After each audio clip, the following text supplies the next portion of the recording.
Du coup, on va commencer. Aujourd'hui, on va parler du 4e chapitre. Le 4e chapitre, il va nous parler des levushim.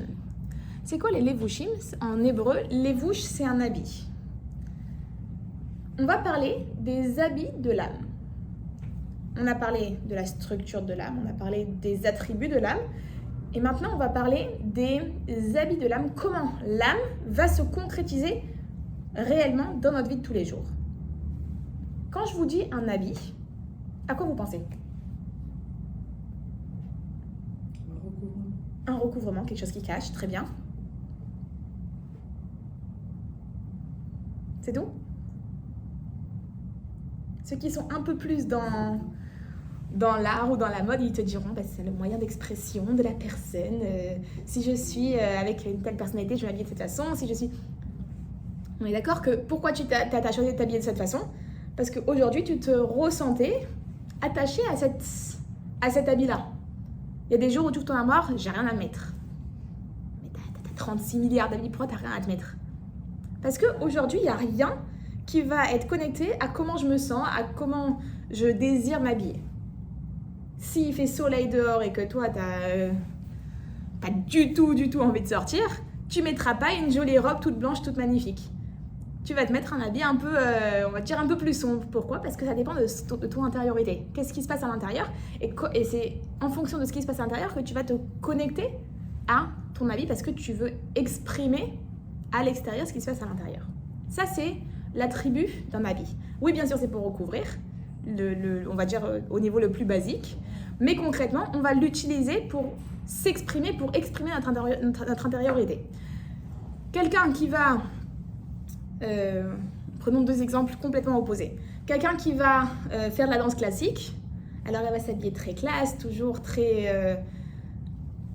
j'ai pas trop le mot qui va avec, mais oui, on va dire classe. Quelqu'un qui va être dans un gang dans la rue, alors il va s'habiller avec des gros pulls, des pantalons très larges, une casquette, quelque chose comme ça. Pourquoi? Parce qu'ils veulent exprimer ce qui se passe à l'intérieur d'eux, c'est quoi leur monde intérieur. La bonne chose de l'habit, c'est qu'on peut le changer. Et de la même manière que tu décides de t'habiller classe un jour et en sweatshirt le lendemain, de la même manière que nos habits de l'âme, on peut aussi les changer.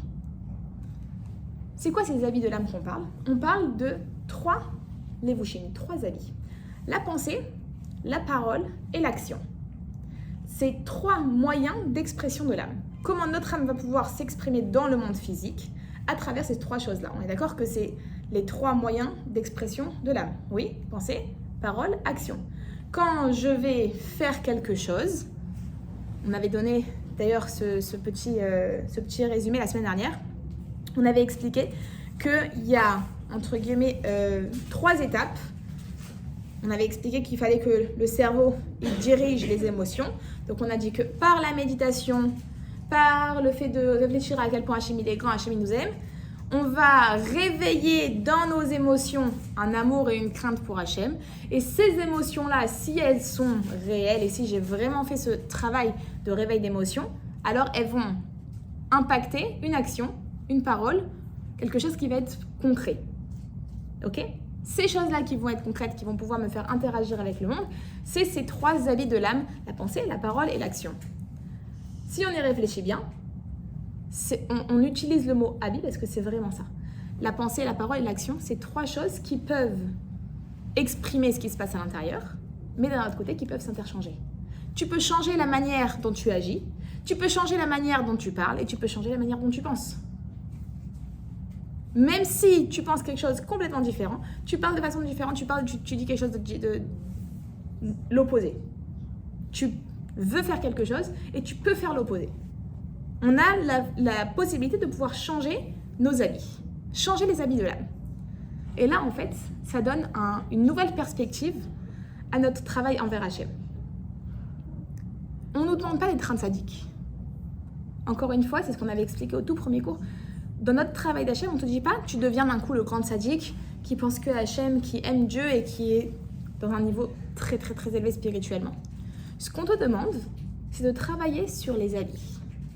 C'est quoi la différence entre nous, Rachav et Tovlo, et le Benoni qui a un niveau déjà extrêmement élevé? La seule différence, c'est les habits.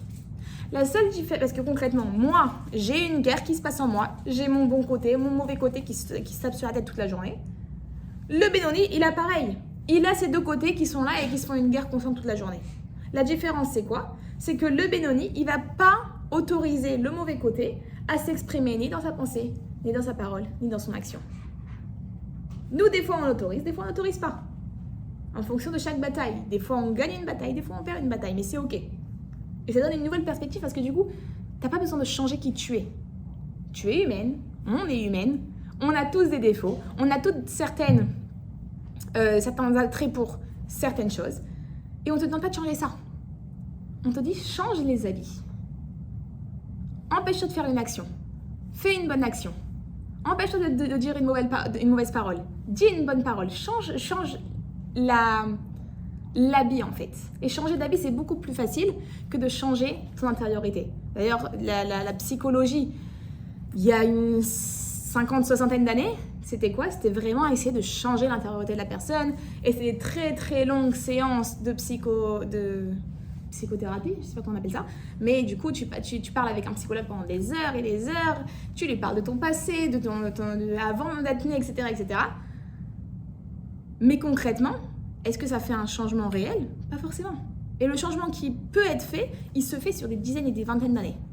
Changer l'intériorité d'une personne, c'est très très long. La Gemara, elle explique que ça met 70 ans à une personne pour réussir à changer un trait de caractère. C'est énorme. Alors que si tu dis, mais ne change pas ton trait de caractère, ne change pas qui tu es intérieurement, change juste tes habits, change juste ton action, change ta parole, change ta façon de parler, change ton langage, ton style de langage. C'est facile, c'est faisable. Moi, je l'ai fait. Concrètement, moi, je l'ai fait. Je vais vous donner un exemple très très simple. Je suis née à Marseille. Tout le monde autour de moi est French, entre nous. On parle comme ça, tout le monde. Et moi, je trouvais que c'était moche. Je trouvais que c'était pas raffiné. Et je me suis dit, je ne vais pas parler comme ça. C'est faisable. Je vous ai donné un exemple un peu bidon. Mais c'est réel. De la même manière que tu peux changer comment tu parles, que tu peux changer ton accent, que tu peux changer ta façon de parler, ben tu peux changer aussi qu'est-ce que tu dis. Tu peux passer de la shonara à la shonatov. Tu peux passer de faire une mauvaise action à faire une bonne action. On arrive à s'empêcher.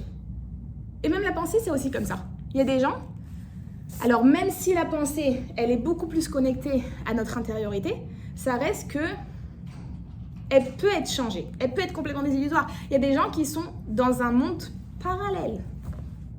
Nous, on voit très bien que c'est des gens qui sont colériques et qui sont etc., etc., etc. Et pour eux, mais pas du tout. Moi, je suis au top. Et ils sont dans un monde parallèle, réellement. La pensée, elle peut être complètement fausse. Alors, même si très souvent, elle est beaucoup plus alignée avec notre âme, ça reste qu'elle peut être complètement fausse. Et on peut la changer. On ne peut pas l'arrêter, mais on peut la rediriger. Tu as une pensée qui te vient. Tu peux pas te dire j'arrête de penser à ça, parce que tu vas continuer à y penser justement, mais tu peux te dire ok, je pense à autre chose. Quand tu es déprimé, qu'est-ce qu'on te dit? Bah, tu sais quoi, viens, on va voir un film, viens, on va au mall, viens, on va voir un truc. Pourquoi? Pour te faire changer d'idée, te faire changer ce que tu as dans la tête. De la diversion. Et ça marche réellement. Le rabbi, il avait donné un conseil à quelqu'un qui lui avait écrit à chaque fois que je suis matfila, j'arrive pas à me concentrer. Je pense toujours à 36 000 choses, au repas, à la machine, à un truc, à machin, et j'arrive pas à me concentrer. Qu'est-ce que le rabbi lui a donné comme conseil? Il lui a dit, tu regardes ton doigt et tu mets ton doigt sur le mot, tu regardes le mot que tu es en train de lire. Il lui a pas dit, arrête de penser. Il lui a pas dit, concentre-toi sur des choses juives. Fais quelque chose qui va être simple. On ne peut pas changer qui on est à l'intérieur. Ça met très longtemps. Et c'est pas notre but. Notre but, c'est pas de devenir un sadique, d'enlever complètement notre mauvais côté à l'intérieur de nous. Notre but, c'est quoi? C'est de réussir à changer ces habits-là pour réussir à progressivement arriver à un niveau un peu plus élevé. Ok? Maintenant, quand tu vas réussir à changer toutes ces actions-là, alors automatiquement, qu'est-ce que tu vas faire? Tu vas faire des bonnes actions, tu vas faire des Mitzvot. C'est quoi les mitzvot? C'est quoi une mitzvah? Bonne action, ok. Ça veut dire manger cachère, c'est une bonne action? Ouais. Pas forcément. Mais Il y a plein de gens qui te diront quoi? Tu tues des animaux, c'est une mauvaise action. Tu manges de la viande, c'est une mauvaise action. Ça veut dire quoi une bonne action? C'est subjectif. C'est servir Hachem. Alors, faire une mitzvah, c'est servir Hachem, ok. C'est une bonne Quoi action de d'autre? servir Hachem. C'est une bonne action de servir Hachem, mais pas toutes les mitzvot, c'est des bonnes actions. Ça veut dire quoi bonne action? Bonne action, c'est faire... Faire la volonté d'Hachem. Alors, ok. Donc, ce serait, pour toi, mitzvah égale faire la volonté d'Hachem. Si c'est de tuer une vache pour la volonté d'Hachem, bah, ça veut dire que c'est une bonne action. Une bonne action, c'est faire. Parce que tu estimes qu'une bonne action égale volonté d'Hachem. Ouais. Très bien. Donc, si on résume pour toi, une mitzvah, c'est quoi? C'est faire la volonté d'Hachem. Qu'est-ce que c'est pour toi une mitzvah? Ça fait partie intégrante d'un mode de vie, de pensée, parce qu'on est juif. Très bien. Donc, c'est un moyen de mettre en pratique ce mode de vie-là. Oui, merci pour la traduction. Ouais. À 100%. Quoi d'autre? Volonté d'Hachem. Volonté d'Hachem? Qu'est-ce que tu dis, toi? Faire du bien. Faire du bien. Encore une fois, c'est pas quand tu vas pas mélanger le lin et la laine, est-ce que tu fais du bien vraiment? Ça change rien à personne que tu mélanges pas le lait et la laine, le lin et la laine. Et pourtant, c'est une mitzvah. Ouais. Suivre les commandements qu'Hachem nous a donnés. C'est un commandement. Ouais, c'est un On le commandement. fait parce qu'il l'a dit. Parce que Nous, peut-être qu'on ne sait pas que c'est une bonne action ou une bonne chose. Mais En tout cas, on le Hachem fait. il sait. Enfin, Ok. on va mélanger, peut-être que pour nous, c'est rien. Mais peut-être que pour de vrai, c'est pas bien de le faire et c'est bien de ne pas le faire. Ok. Alors, je vais mettre de côté ce petit débat, je le mets de côté pendant 2 minutes. On reviendra dessus dans 2 minutes avec le point final de ce débat-là. Je vais vous donner 4 scénarios. Ok? Et je pense que vous allez rigoler. Premier scénario, un mari qui aime sa femme à la folie, mais il lui dit jamais. Il lui montre pas. Sa femme, on est d'accord? Oui, oui, bon. Il lui dit pas, il lui montre pas. Partout. Mais il l'aime. Mais il l'aime. Il se bat, mais qu'il peut- Mais il l'aime à la folie. C'est sa femme, c'est son seul amour dans sa vie, il l'aime à la folie. On est d'accord que sa femme, un jour, 2 jours, elle va aller le voir. Bon, quand même, dis-moi. C'est bien beau de m'aimer, mais dis-le-moi, montre-le-moi, fais quelque chose. On est d'accord que c'est la réaction logique de la femme. Très bien. Deuxième scénario, l'homme, il a appris sa leçon. Et donc, du coup, il a dit, pour les 30 ans de ma femme, je vais faire un geste d'amour, elle m'a demandé des gestes d'amour, je vais lui acheter un beau cadeau. Et il lui achète la toute nouvelle tondeuse à gazon. C'est un beau cadeau. C'est le cadeau de Hanouka. L'anniversaire et les La femme, quand elle le reçoit, qu'est-ce qu'elle dit? Quand elle reçoit ce cadeau, la femme, qu'est-ce qu'elle dit? C'est un cadeau pour toi. Très bien, c'est un cadeau pour toi. C'est très gentil, merci. Enfin, j'apprécie que tu as pensé à moi. Ça dépend quelle femme il a en face. C'est une femme qui adore jardiner. il va pas Oui, mais acheter pour le du coup, cadeau. elle n'aime pas jardiner. Ça dépend. Pour le coup, elle aime pas. Ou bien la dernière perceuse, dernier cri, la perceuse, dernier cri. C'est un cadeau pour toi, c'est très gentil, mais fais un cadeau. Si tu veux me faire un cadeau, fais-moi un cadeau pour moi, pas pour toi. Pas quelque chose que toi tu aurais voulu, quelque chose que moi j'aurais voulu, il faut que ce soit en fonction de moi. Très bien. L'homme, il a compris, il va faire un effort, et donc du coup, le prochain anniversaire, il va aller au magasin, il va acheter une parure de perles magnifique. Et du coup, il rentre à la maison, il prend la boîte, il la pose sur la table. Tiens, j'espère que tu vas l'aimer. Et il part. Elle est contente, la femme, ou elle est pas contente? Elle n'est pas contente. Elle est pas contente. Alors, mais merci pour le cadeau, mais c'est pas le cadeau. Moi, je veux que tu viennes, tu me le mettes autour du cou, tu me dis que tu m'aimes, un petit dîner romantique, quelque chose. Et montre-moi, c'est avec de l'intention, c'est pas juste le cadeau. Si c'est juste le cadeau, ben moi, tu me donnes la carte bancaire, je vais l'acheter et c'est ok. Mais si tu veux me faire un cadeau, fais-le jusqu'au bout, mais de l'intention. Et donc, du coup, enfin, l'homme, il a compris. Et du coup, la prochaine fois, il l'amène au restaurant. Et à la fin, au moment du dessert, il lui donne le beau cadeau avec la fleur, etc., etc. Ces 4 scénarios, c'est, en réalité, la même relation que nous, on a avec Hachem.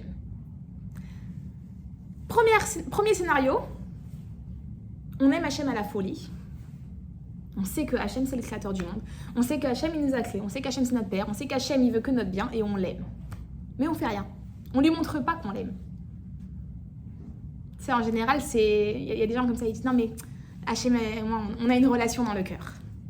Magnifique, c'est très bien que tu aies une relation dans le cœur, mais montre-le, exprime-le. Après, on a la deuxième étape. Les gens qui vont faire quelque chose, mais c'est pas la bonne chose à faire. Au moins, ils essayent, c'est déjà bien. Maintenant, fais quelque chose pour Hachem vraiment.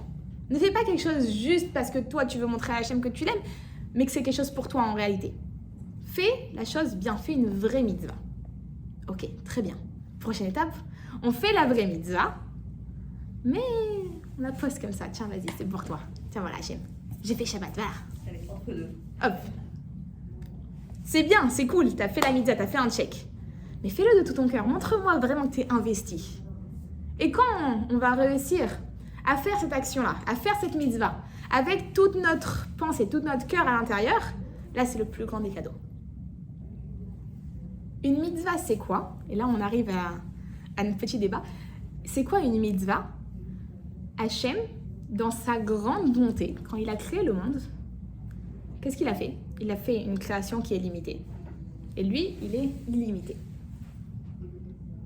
Et il a dit, en fait, j'ai mis des êtres humains sur Terre, mais je vais leur donner le moyen de pouvoir se connecter à moi. Et je ne vais pas leur donner un moyen de se connecter à moi, je vais leur donner 613 moyens de se connecter à moi, par les 613 mitzvot. C'est une bonté énorme. Hachem, il te dit, tu sais quoi, voilà, tu as une opportunité de pouvoir te connecter à moi. Et en faisant la mitzvah, on se connecte à Hachem. Pourquoi? Parce qu'en réalité, il y a deux niveaux. Il y a le premier niveau que c'est la volonté d'Hachem, comme vous avez dit. Tu fais ce qu'Hachem demande. Et donc, si ton enfant, il fait ce que tu lui demandes, ça te montre, waouh, il m'aime. Il m'a mis la table, il m'a fait ci, il m'a fait ça, il me rend des services. C'est une preuve d'amour. Mais c'est encore plus que ça. C'est pas juste une demande d'Hachem. En réalité, qu'est-ce qui se passe? Quand Hachem il a créé le monde, il s'est contracté dans la mitzvah. Le fait de faire la mitzvah, c'est en soi une connexion avec Hachem.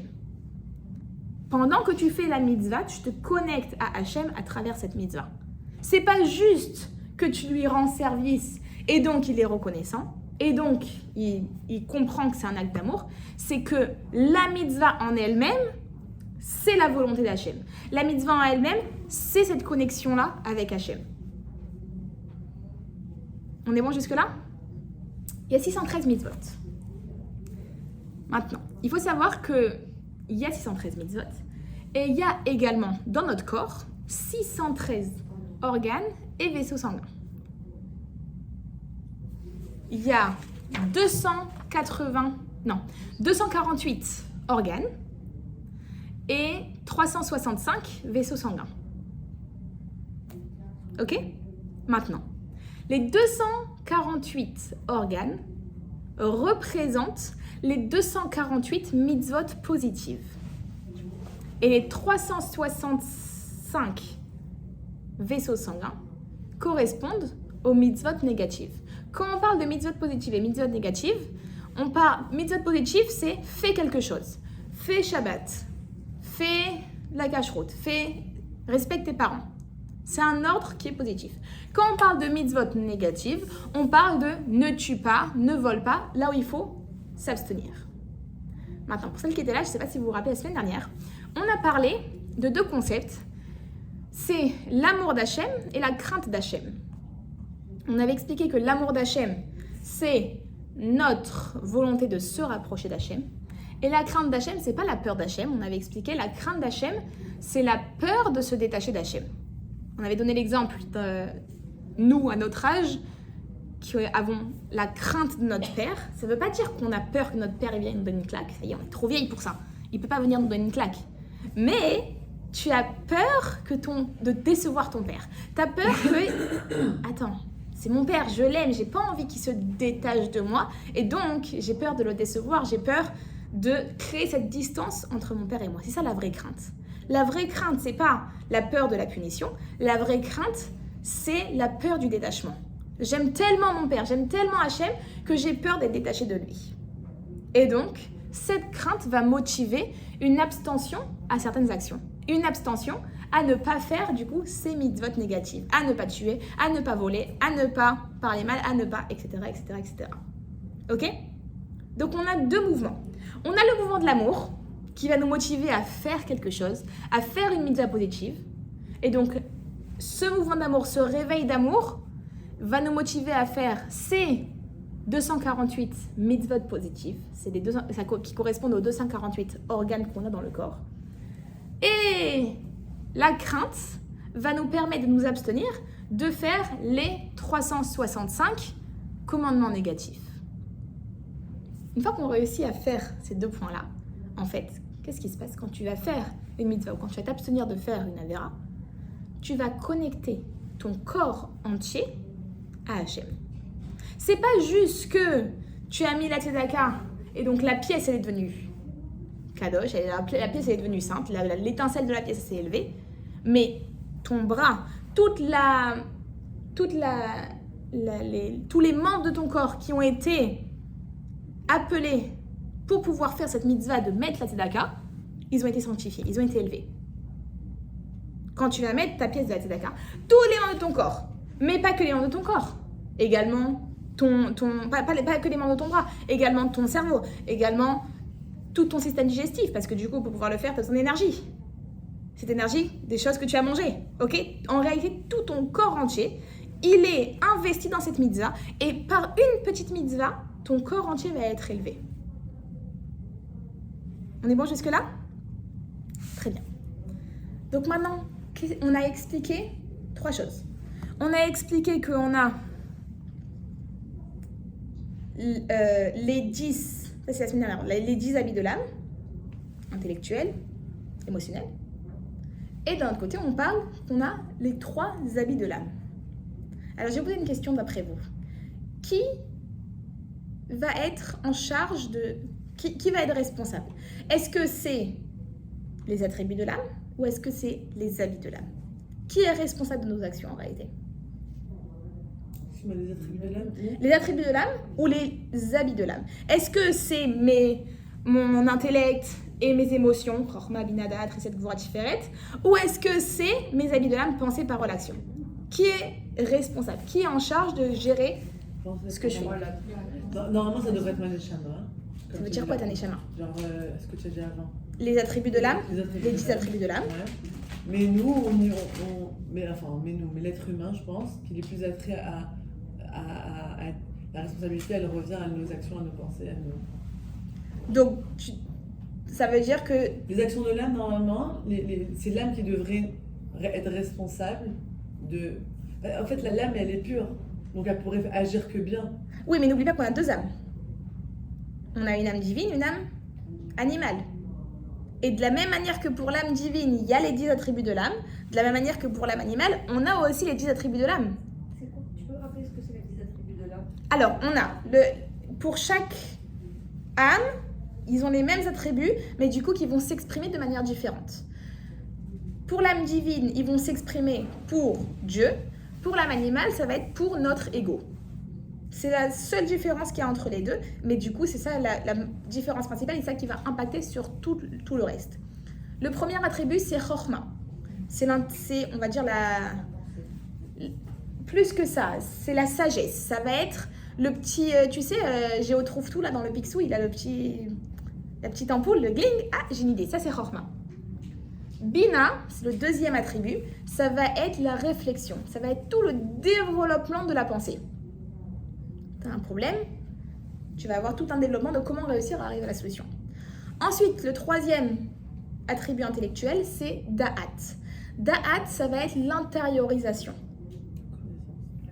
Oui, mais la connaissance intérieure. C'est quoi cette intériorisation? En fait, la différence, quand tu sors d'un cours, tu te dis, ah, c'était un très beau cours. Tu n'as pas intériorisé le cours. Quand tu sors d'un cours et tu te dis, bah waouh, ça m'a changé la vie, à partir du moment où je fais Shabbat. Là, tu as intériorisé le cours. Ça c'est rentré en toi. Ok? Ça, c'est le Da'at, c'est l'attribut de Da'at. Et après, on a les 7 attributs intellectuels qui sont Chesed, la bonté, Gvura, la rigueur, Tiferet, l'harmonie, Netzar, c'est Pas vraiment. Netzar, c'est... Je vais ressortir le mot.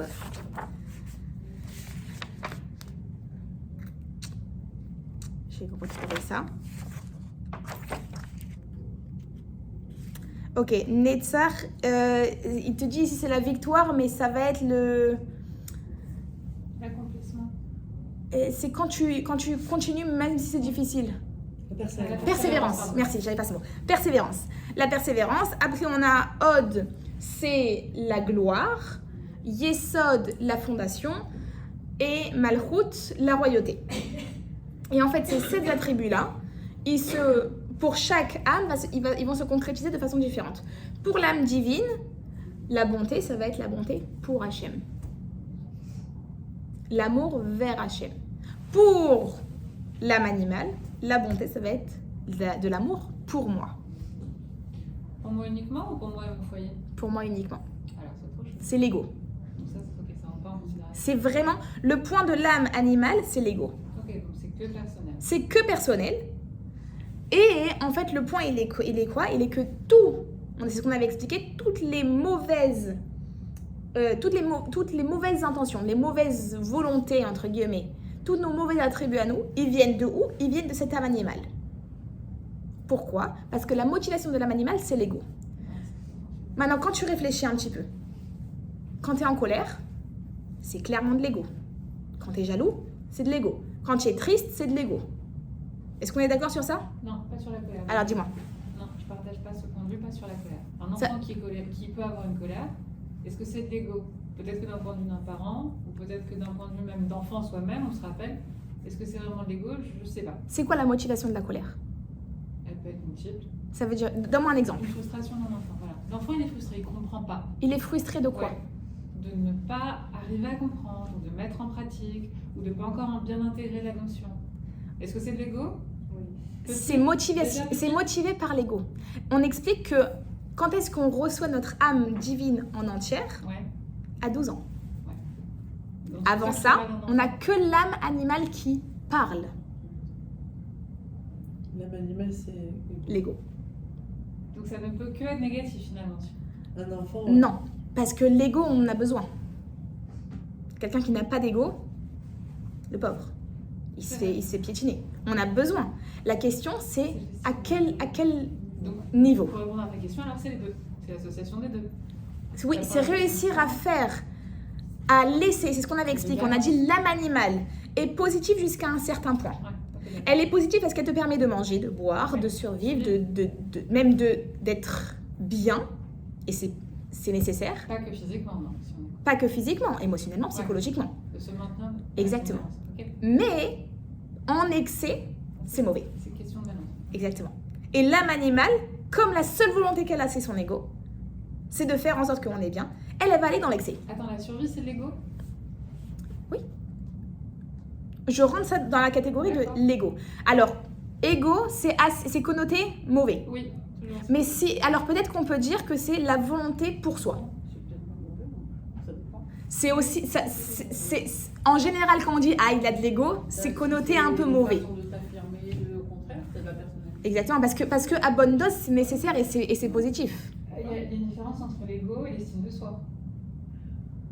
Ouais, bon. On va dire qu'à bonne dose, c'est de l'estime de soi, à mauvaise dose, c'est de l'ego. Exactement, ouais. Mais du Et coup, ça l'ego, vient du faut même comprendre point la qui vérité. est soi, le Ouais. soi.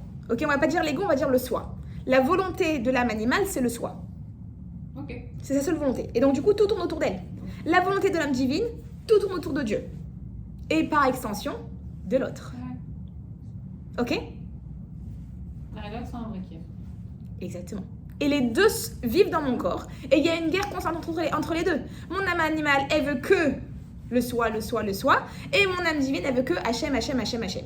Maintenant, qui est-ce que tu vas laisser parler à quel moment? C'est ça la question. Ça serait une guerre, alors à ce moment-là, si c'est une question. Enfin, si elles sont imbriquées, pourquoi est-ce que ça serait une guerre? Parce qu'elles ont des volontés contraires. Ok. Comme elles ont des volontés contraires, il y en a une qui te dit non, moi à ce moment-là, je veux rester au lit, je veux continuer à dormir. Et l'autre qui te dit non, moi je veux me lever pour faire ma tefila. Mais si on reprend l'exemple de le soi, c'est aussi la survie, et notamment la survie alimentaire, émotionnelle. Pourquoi est-ce que ce sera en guerre? Pourquoi est-ce que tu ne mets pas de façon belle? Tu as raison, mais du côté âme divine, on a aussi ce côté-là. Ouais. On a aussi ce côté-là, puisque une des lois dans la Torah, c'est « Ushmartem et nafshotechem », vous ferez attention à votre corps, à votre body, soul and mind. Donc ça fait aussi partie de ça. En général, on va... Alors c'est pour ça qu'on dit que c'est un équilibre à trouver entre guillemets, mais ça reste que l'âme animale, comme son nom l'indique, elle est animale, elle va chercher l'excès. Alors pour la thème, il faut la dompter. Dompter. Réussir à la dire, calme-toi. Ok. Je vais manger la glace, mais dans 6 heures, parce que là, je viens de manger de la viande et la glace, elle est laide. Donc, je vais la manger, mais après. On va se reposer, mais laisse-moi juste faire une petite fila et je repars dans le lit. On dit pas non. On dit pas non à l'âme animale. L'âme animale, on en a besoin. Et si tu n'écoutes pas ton âme animale, dans 2 jours, tu pètes un câble. C'est vrai. Quelqu'un qui veut d'un coup faire un saut dans la religion et qui passe de ne jamais faire Shabbat à d'un coup Shabbat, perruque, jupe, tout ce qu'il faut, 2 jours après, il fait plus rien. Parce que c'est impossible. On n'est pas fait comme ça et on n'essaie pas de changer qui on est à l'intérieur. On essaie de changer nos actions doucement, doucement pour réussir à arriver à un certain niveau. Ok ? Donc du coup, pour répondre à notre petite question, qui était... On a presque terminé. Donc qui est en charge en réalité ? La réponse, elle est que de base, tu as eu une très bonne réponse. Oui, de base, le premier instinct, ce serait d'écouter nos émotions, d'écouter notre intellect. Mais la bonne chose à faire, c'est de justement réussir à travailler sur nos habits. Parce qu'on ne va pas réussir à se changer soi-même qui on est.